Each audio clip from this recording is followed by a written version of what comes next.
let's get on to the main thing. The iPad A16. I buy the blue version because it's my favorite color. Yeah.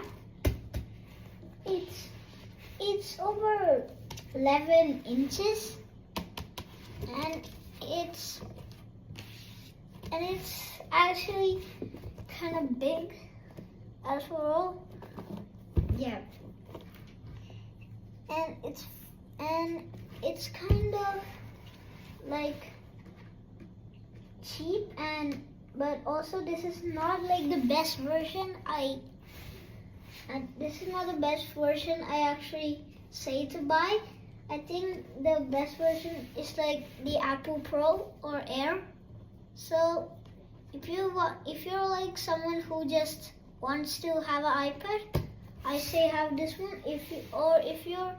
If you want a very good iPad, I say buying Air or Pro. Now let's open it.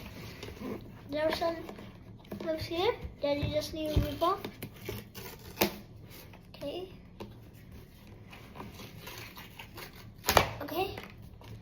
And we need to just open the box.